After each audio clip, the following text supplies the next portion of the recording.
निरुद्धस्य ज्ञानाञ्जनाशलाकया चक्षुरुन्मिलितं येन तस्मै श्रीगुरवे नमः। श्रीचैतन्यमनोभीष्टं स्थापितं येन भूतले स्वयं रूप कदा मह्यं ददाति स्वपदान्तिकं। वन्देऽहं श्रीगुरो श्रीयुतः पदकमलं श्रीगुरोन् वैष्णवांश्च श्रीरूपं साग्रजाता सहगना रघुनाथान्वितं तं सजीवं साद्वैतं सावधूतं परिजना सहितं कृष्णचैतन्यदेवं श्रीराधा कृष्णपादान् सहगना ललिता श्रीविशाखान्वितंश्च नमो विष्णुपादाय कृष्णप्रेष्ठाय भूतले श्रीमते भक्तिवेदांत स्वामीति नामिने। नमस्ते सरस्वती देवे गौरवाणी प्रचारिणे निर्विशेष शून्यवादी पाश्चात्यदेशतारिणे वंशाकल्पतरुभ्यश्च कृपा सिन्धुभ्येव च पतितानां पावनेभ्यो वैष्णवेभ्यो नमो नमः। जय श्री कृष्ण चैतन्य प्रभु नित्यानंद श्री अद्वैत गदाधर श्रीवासादि गौर भक्तवृंद। हरे कृष्णा कृष्णा कृष्णा हरे हरे हरे राम राम राम हरे हरे। हरे कृष्णा। टेक्स्ट 21। बारपरं पत्त किरीटजुष्टं बारपरपटं किरीटजुष्टं अपि उत्तमांगं ननमे मुकुन्दम् अति उत्तमानन्दनमे मुकुन्द शावो करो नो कुरुति सपर्या सावो करोतो न कुरुतजस्या हरे लसत् कंचन कंकणो वा हरे लसत् कंचन कंकणे वा। Translation: The upper portion of the body, though crowned with a silk turban, is only a heavy burden if not bowed down before the personality of Godhead, who can award mukti or freedom. And the hands, though decorated with glittering bangles, are like those of a dead man if not engaged in the service of the personality of Godhead, Hari. तो यहाँ पे वर्णन आ रहा है, भार परम पत्त किरीट दुष्टम अपि उत्तमांगम न नमे मुकुंदम। अगर किसी के सर पे पगड़ी है सिल्क का, गोल्ड के लेसिंग के साथ पगड़ी है या किरीट है, पर ऐसे सर के साथ वो भगवान के सामने मुकुंद के सामने झुकता नहीं है, भगवान मुकुंद को नमन नहीं करता, तो ऐसा जो सर है बहुत भारी एक वेट है। It's huge burden. भार का मतलब है बहुत बड़ा एक बोझा है। और शवो करो नो कुरुते सपरियाम हरे लसत कंचन कंकनोवा। और किसी के हाथ में कंगन है, सोने का भी कंगन है और चमक रहा है, पर ऐसा हाथ भगवान की सेवा में उपयोग नहीं होता, तो ऐसा हाथ एक मृत शरीर के हाथ के जैसा है।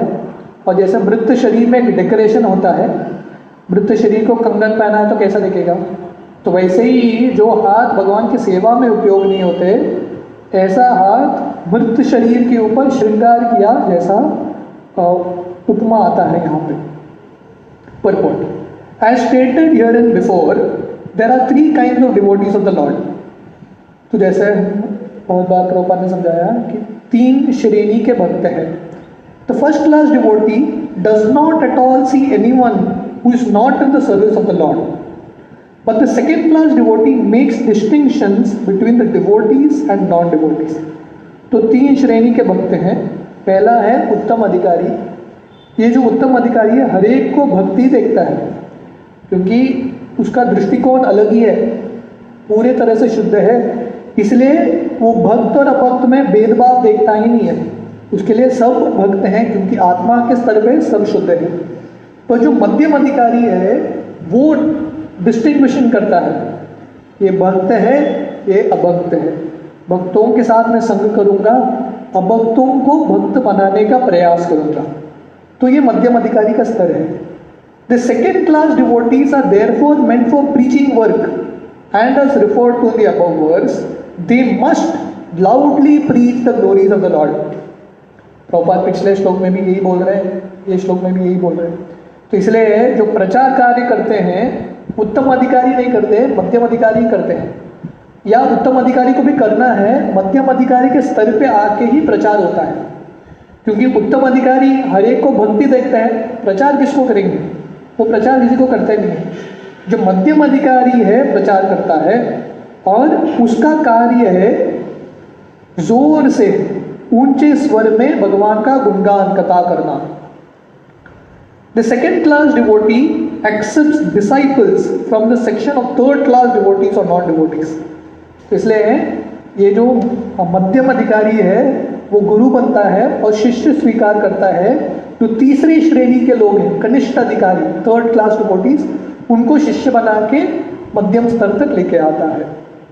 Sometimes the first class devotee also comes down to the category of second class devotee for preaching work. बहुत बार जो उत्तम अधिकारी हैं मध्यम अधिकारी के स्तर पे आके प्रचार करते हैं। But the common man who is expected to become at least a third class devotee is advised herein to visit the temple of the lord and bow down before the deity even though he may be a very rich man और even a king with silk turban और crown. तो हर एक व्यक्ति को, सामान्य जनता को मध्यम अधिकारी नहीं तो कनिष्ठ अधिकारी तो बनना ही चाहिए। और कनिष्ठ अधिकारी भगवान के मंदिर जाते हैं और भगवान के सामने सर झुकाते हैं। तो एक बहुत सरल कार्य है, पर इसके पीछे बहुत बड़ा एक तत्व है। क्योंकि जब हम सर झुकाते हैं, सर मतलब जब जो हमारा अहंकार है वो सर में रहता है, इसलिए लोग सर उठा के चलते हैं। पर जो नम्र हैं सर झुका के चलते हैं और भगवान और उनके भक्तों के सामने सर झुकाते हैं। तो कनिष्ठ अधिकारी सिर्फ भगवान के सामने सर झुकाते हैं और जो मध्यम अधिकारी है भगवान के सामने और उनके भक्तों के सामने भी सर झुकाते हैं। तो इसलिए यहाँ पे वर्णन है कि हर एक व्यक्ति को, हालांकि वो बहुत रईस भी रहेगा, उसके सर पे किरीट रहेगा, बहुत सुंदर पगड़ी रहेगा महंगा वाला, फिर भी उसको अपने सर के साथ भगवान के सामने झुकना है। ये बहुत महत्वपूर्ण है ये कार्य। इसलिए गीता में मन बनाम मद भक्तो मद्याजी माम नमस्कुरु, ये एक श्लोक 2 बार आता है। ये एक ही श्लोक है जो 2 बार आता है। तो भगवान बोल रहे हैं मद्याजी माम नमस्कुरु, मेरा आराधना करो और मुझे नमस्कार करो। तो ये दंडवत करना बहुत महत्वपूर्ण एक कार्य है। ये करने से हमारा अहंकार घटता है और जितने भी पाप है वो मिटते हैं। इसलिए पहले ज़माने में जितने भी बड़े राजा हुआ करते थे वो सब लोग भगवान के सामने आके झुकते थे। जैसे जयपुर में राधा गोविंद मंदिर है, तो वहाँ का रूल है राजा रानी हर एक व्यक्ति को बाहर आके भगवान के मंगल आरती में राधा गोविंद के सामने झुकना है, कंपलसरी है रूल। हमने देखा कि उड़ीसा में प्रतापरुद्र महाराज हालांकि बड़े राजा हैं पर जगन्नाथ के सामने आके झुकते हैं, जगन्नाथ के रथ के सामने झाड़ू लगाते हैं। जस्ट मात्र फॉर्मेलिटी नहीं है, औपचारिकता नहीं है, दिल से करते हैं क्योंकि उनको पता है मैं राजा हूँ, क्योंकि जगन्नाथ का आशीर्वाद है। जगन्नाथ का आशीर्वाद चला जाएगा तो मेरा राज्य भी कभी भी चला जा सकता है। इसलिए हर एक व्यक्ति को नम्र बन के भगवान के सामने झुकना है। इससे व्यक्ति सुंदर और एक्चुअली प्रगतिशील बनता है। The Lord is the Lord of everyone, including the great Kings and emperors, and men who are rich in the estimation of mundane people must therefore make it a point to visit the temple of Lord Shri Krishna and regularly bow down before the deity. इसलिए भगवान हर एक व्यक्ति के भगवान है।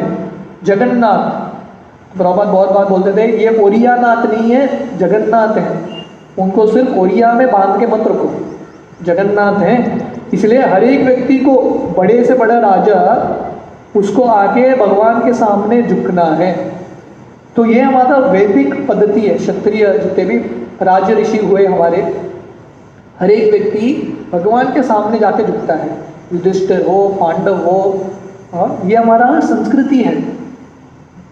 तो इसलिए प्रभुपाद यहाँ पर लिख रहे हैं, everyone must make it a point, हर एक व्यक्ति को उसके जीवन शैली में यह डालना है, मुझे मंदिर जाना है श्री कृष्ण का, और रेगुलरली नियमित रूप से, ऐसा नहीं कि साल में एक बार हाजिरी, नहीं, नियमित रूप से भगवान का मंदिर जाना है और वहाँ पे जाके नम्रता से दंडवत डालना है। दंडवत का मतलब है पूरे डंडे की तरफ, पूरे जो जितने भी हमारे अंग हैं वो भगवान को समर्पित करना। The Lord in the temple, the Lord temple in the worshipable form is never to be considered to be made of stone or wood, for the Lord in his Archa incarnation as the deity in the temple shows immense favor to the fallen souls by his auspicious presence। इसलिए कभी भी मूर्खता के वजह से, अज्ञान की वजह से हमको नहीं समझना चाहिए कि जो अर्च विग्रह है भगवान का मंदिर में वो सिर्फ पत्थर के हैं, लकड़ी के बने हैं। नहीं, ये अर्च विग्रह भगवान के अवतार है, भगवान के एक रूप है। जैसे भगवान नाम के रूप में आते हैं, जैसे भगवान शास्त्र के रूप में आते हैं, पुस्तक के रूप में, वैसे भगवान हमको दृश्य दिखाने के लिए, हमको दर्शन देने के लिए भगवान ये अलग अलग पदार्थों के माध्यम से आते हैं। इसलिए अर्च विग्रह बहुत बड़ा कृपा है हमारे ऊपर, नहीं तो हम भगवान को कैसे देखेंगे? हम तो पूरी तरह से शुद्ध नहीं है, आध्यात्मिक नहीं है, भगवान के आध्यात्मिक रूप को नहीं देख सकते, पर भगवान हमारे ऊपर कृपा करके भौतिक पदार्थों में आते हैं, पत्थर में या लकड़ी में या धातु में, पंचधातु में आते हैं और हमको दर्शन देते हैं और हमको अवसर देते हैं उनकी सेवा करने के लिए। भगवान उधर खड़े होते हैं और भगवान बोलते हैं, मैं अपने आप को भी ड्रेस नहीं कर सकता, आप लोग आके मेरा ड्रेस करो, श्रृंगार करो, आप लोग आके मुझे खिलाओ। तो अगर भगवान नहीं है, हमारा आदान प्रदान कैसा होगा भगवान के साथ? तो इसलिए भगवान बहुत कृपा से, जो बद्ध जीव है उनको कृपा दिखाने के लिए भगवान अर्च विग्रह के रूप में आते हैं। By the hearing process as mentioned herein before, this realization of the presence of the Lord in the temple is made possible. इसलिए ये दो विधि है, भागवत विधि, पंचरात्र विधि। एक तो है अर्च विग्रहों की सेवा, वो भी चलना चाहिए, साथ में श्रवण कीर्तन, भागवत विधि भी चलना चाहिए, श्रवण कीर्तन और प्रचार का कार्य दोनों साथ में। जैसे प्रभुपाद बहुत बार उदाहरण देते हैं, जैसे एक रेल को चलने के लिए दो पटरी चाहिए, दो ट्रैक, एक से नहीं होगा, दो पटरी चाहिए। वैसे ही ये पंचरात्र विधि, अर्चना विधि और भागवत विधि दोनों साथ में चलते हैं। इसलिए प्रभुपाद ने इस्कॉन को ऐसा कार्यक्रम बनाया, प्रोग्राम्स, कि हम डेटी वर्शिप भी कर सकें, उसके साथ साथ प्रचार कार्य। क्योंकि अगर हम सिर्फ डेटी वर्शिप करेंगे, अर्च विग्रहों की सेवा करेंगे और श्रवण कीर्तन नहीं करेंगे, तो जो अर्च विग्रह की सेवा कर रहे हैं वो बोझा लगने लगेगा हमको लगेगा, अरे क्यों करना है मुझे भगवान की सेवा, आरती क्यों कर रहा है, भोग क्यों लगा रहा है, बोझा लगेगा। इसलिए दोनों साथ में होना बहुत महत्वपूर्ण है। As such, the first process in the routine work of devotional service, hearing is the essential point। Prabhupada फिर से, प्रभुपाद पर्पस इतना क्लियर है। प्रभुपाद पिछले श्लोक में, पिछले दो श्लोक में वर्णन आ रहा है कि कैसे कान के माध्यम से भगवान ने कान दिया है और जीव दिया है कथा सुनने के लिए और कथा का वर्णन करने के लिए। तो यहाँ पे वर्णन है कि भगवान के मंदिर में जाके झुकना चाहिए, पर प्रभुपाद यहाँ पर लिख रहे हैं, पर ये दोनों में से सबसे महत्वपूर्ण है श्रवण। As such, the first process in the routine work of devotional service, hearing is the essential point। श्रवण बहुत महत्वपूर्ण है, श्रवण से ही बाकी सब कुछ आता है। Hearing by all classes of devotees from the authentic sources like Bhagavad Gita and Srimad Bhagavatam is essential। तो हर एक व्यक्ति को, उत्तम अधिकारी हो, मध्यम अधिकारी हो, कनिष्ठ अधिकारी हो, हर एक व्यक्ति को श्रवण करना गीता भागवत से, और वो भी नित्यम भागवत सेवया, नियमित रूप से रेगुलरली श्रवण करना बहुत महत्वपूर्ण है, अनिवार्य है। जैसे बचने के लिए दवाई लेते हैं कोविड से, प्रिकॉशंस लेते हैं, रेगुलरली मेडिसिन का डोज लेते हैं, वैसे ये बहुत एसेंशियल है। जैसा हम खाना खाते हैं, सोते हैं, ये सब ज़रूरत है शरीर का, वैसे ही श्रवण करना आत्मा का ज़रूरत है। The common man who is puffed up with his material position and does not बाउ down before the deity of the Lord in the temple and who defies temple worship without any knowledge of the science must know that his so-called turban or crown will only succeed in further drowning him in the water of the ocean of material existence. तो यहाँ पे सावधानी है, warning है। जो सामान्य जनता जिसको अहंकार है, अपने स्तर के ऊपर, पोजीशन के ऊपर घमंड है कि मैं बहुत बड़ा राजा हूँ, मेरे पास धन है, मेरा सर किसी के सामने झुकता नहीं है, भगवान हो कोई भी हो, मेरा सर नहीं झुकेगा। जैसे दुर्योधन होता था, दुर्योधन जब चलता था जनरली राजा के सर के ऊपर चाता रखते थे उसको चाव देने के लिए, है कि नहीं? पर दुर्योधन का कमांड था कोई मेरे सर के ऊपर चाता भी नहीं रखेगा, धूप में ही चलूंगा मैं, क्योंकि दुर्योधन को लग रहा था मेरे सर के ऊपर कोई नहीं होना चाहिए, सबसे श्रेष्ठ मैं, सब लोग मेरे सामने झुकेंगे, मैं किसी के सामने नहीं झुकूंगा। और वही दुर्योधन को अंत के समय धरती पर लेट के मिट्टी खाते हुए उसका मृत्यु हो गया। तो इसलिए यहाँ पे वर्णन है जो सर भगवान के सामने झुकता नहीं है और जो घमंडी लोग हैं उनको जानना चाहिए उनका जो घमंड है, अहंकार है, वही उनके नाश का कारण बनेगा। उनके जो सर के ऊपर जो अलग अलग हमने पदवी डाल के रखा है, मैं राजा हूँ, मैं बुद्धिमान हूँ, मैंने इतना पढ़ाई किया है, ये सब एक बहुत बड़ा एक बोझा बनेगा, है कि नहीं? जैसे प्रभुपाद वो कहानी बताते हैं, वो बोटमैन का, एक बाहर से एक पढ़ा लिखा व्यक्ति आता है अपने गांव में और बोट में जा रहा है, गांव को क्रॉस कर रहा है, नदी को गांव जाने के लिए। तो बोटमैन और इसका ये पढ़े लिखे व्यक्ति का बातचीत होता है। तो ये बोटमैन को पूछता है तुमको एस्ट्रोलॉजी आता है क्या? तो बोटमैन बोलता है नहीं मुझे नहीं आता। तो ये बोलता है तेरा 25% जिंदगी वेस्ट हो गया। तो फिर से पूछता है तुमको अमेरिका क्या है पता है क्या? जो बाइडेन के बारे में सुना है क्या? डोनाल्ड ट्रंप के बारे में? ये बोलता है मुझे कुछ पता नहीं। तो बोलता है 50% लाइफ वेस्ट।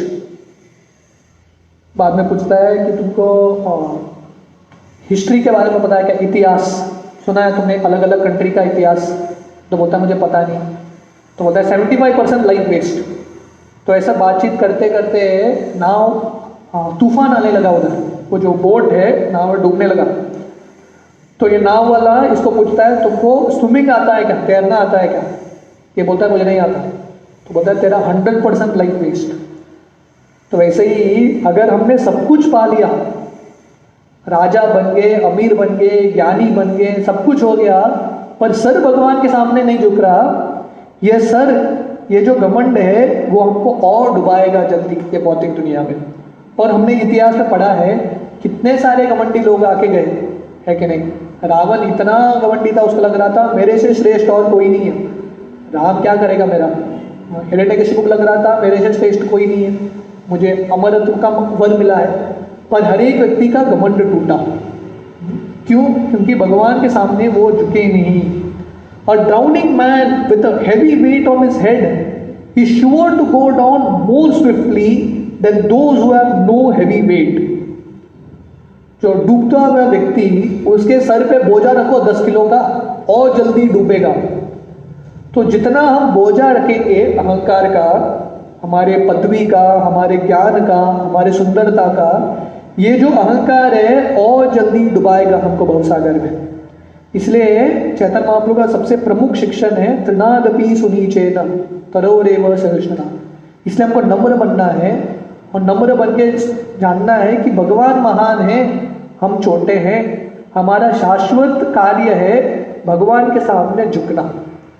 इसलिए रघुनाथ दास गोस्वामी, आप उनके जिंदगी पढ़ेंगे, हमारे 6 गोस्वामी से महान आचार्य है, तो वो रोज भगवान के विग्रहों को 1000 बार दंडवत करते थे, एवरीडे 1000 टाइम्स गिन के दंडवत करते थे। और वैष्णवों को 2000 बार दंडवत एवरीडे। तो जब दंडवत करते हैं उठ के, मेहनत लगता है शरीर का, शरीर का तपस्या है। भगवान गीता में बोलते हैं शरीर का तपस्या क्या है? अपने जो वरिष्ठ है, भगवान है, अपने जो वरिष्ठ है उनके सामने झुकना, ये शरीर का तपस्या है। इतना करने से ही भक्ति में प्रगति होगा, है कि नहीं? गोवर्धन परिक्रमा करते हैं हम, बहुत सारे लोग दंडवत परिक्रमा करते हैं, दंडवत डाल डाल के करते हैं, क्योंकि शरीर के लिए तपस्या है और अहंकार नम्र बनता है, इसमें अहंकार टूट जाता है। तो ये कार्य करने से ही, सिर्फ दंडवत करने से नियमित रूप से, तो बच्चों को अगर शिक्षण देंगे दंडवत डालो, दंडवत डालो, इससे ऑटोमेटिकली एक नम्रता आता है। A foolish puffed up man defies the signs of God and says that God has no meaning for him.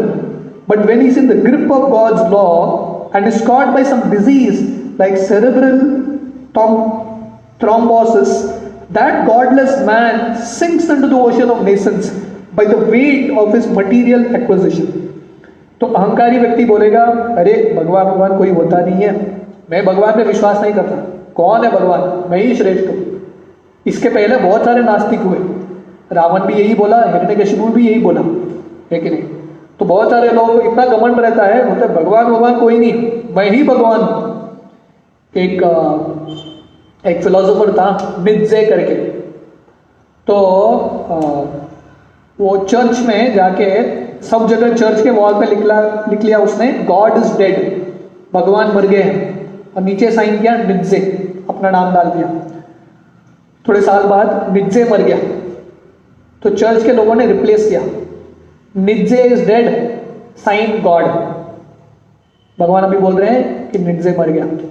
तो जो लोग बोलते हैं कि भगवान मर गए, भगवान का मेरे जिंदगी में कुछ अस्तित्व नहीं है, ऐसा लोग मर जाते हैं, पर भगवान हमेशा शाश्वत रूप से रहते हैं।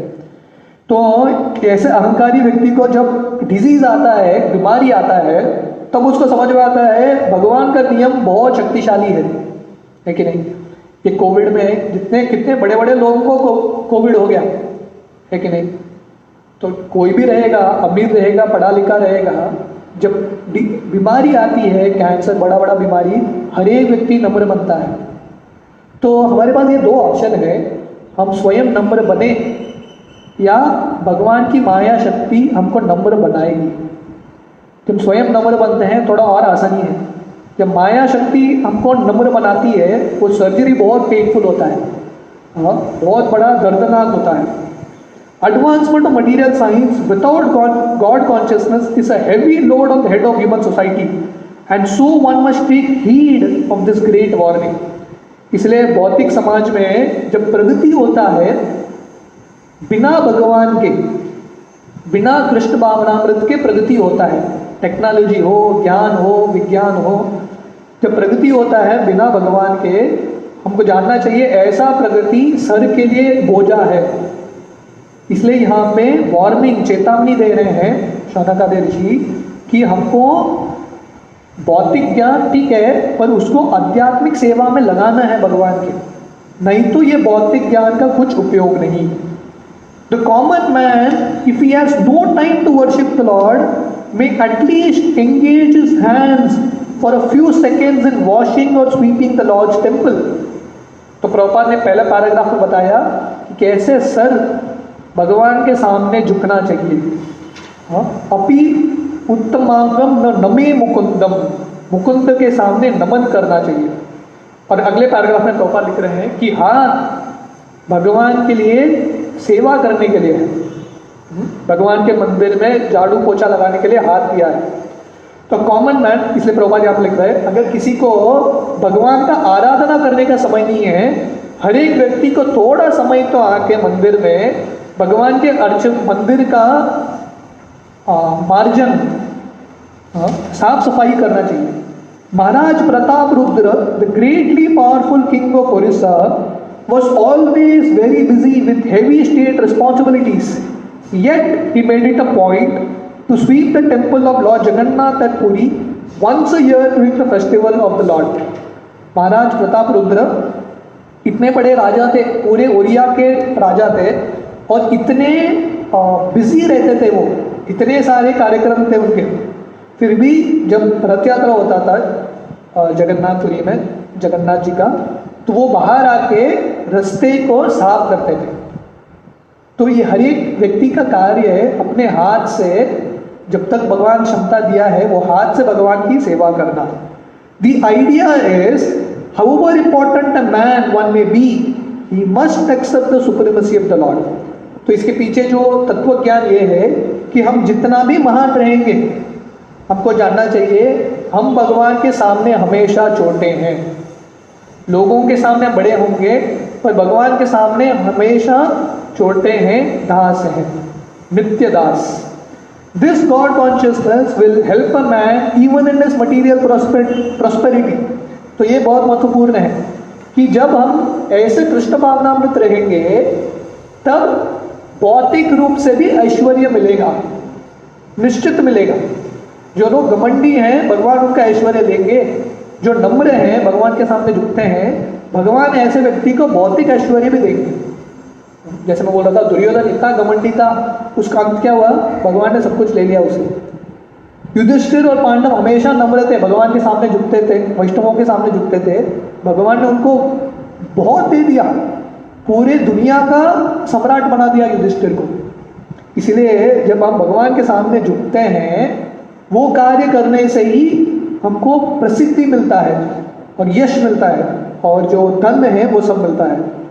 महाराज Prataprudra subordination before lord Jagannath made him such a powerful king, so much so that even the great Patan this time could not enter into Orissa on account of the powerful महाराज प्रतापरुद्र। तो महाराज प्रतापरुद्र क्योंकि भगवान जगन्नाथ के महान भक्त थे और नम्रता से जगन्नाथ की सेवा करते थे, इतना शक्तिशाली बन गए ओरिया के जो राजा हैं महाराज प्रतापरुद्र, कि उस समय ही एक बहुत बड़ा महान पठान था जो उड़ीसा पे आक्रमण करने के लिए आया था, उसको भी महाराज प्रतापरुद्र ने रोक लिया। क्यों? क्योंकि जगन्नाथ ने रक्षा की। And at last Maharaj Prataparudra was graced by Lord Sri Chaitanya on the very grounds of his acceptance of subordination to the Lord in the universe। और हम देखते हैं कि महाराज प्रतापरुद्र को भौतिक रूप से भी ऐश्वर्य मिला और फाइनली चैतन्य चरितामृत में वर्णन आता है कि महाराज प्रतापरुद्र का ये नम्र सेवा देख के, सेवा भावना देख के चैतन्य महाप्रभु स्वयं प्रसन्न होते हैं और महाराज प्रतापरुद्र को आलिंगन करते हैं। So even though a rich man's wife has glittering bangles made of gold on her hands, she must engage herself in rendering service to the Lord। इसलिए हर एक व्यक्ति को उसके हाथ में सोने के भी कंगन है, अगर कोई रानी भी है उसके हाथ में सोने के कंगन है, उसको भी भगवान की नम्र सेवा करनी चाहिए। भगवान के सामने हम हमेशा दास हैं। इसलिए ये श्लोक में वर्णन आ रहा है भगवान ने हमको सर दिया है, भगवान के सामने झुकना चाहिए, नमन करना चाहिए, और भगवान ने हाथ दिया है, ये हाथ से भगवान की सेवा होनी चाहिए। तो हम टेक्स्ट 22 कल सुबह में मिलेंगे। हरे कृष्ण।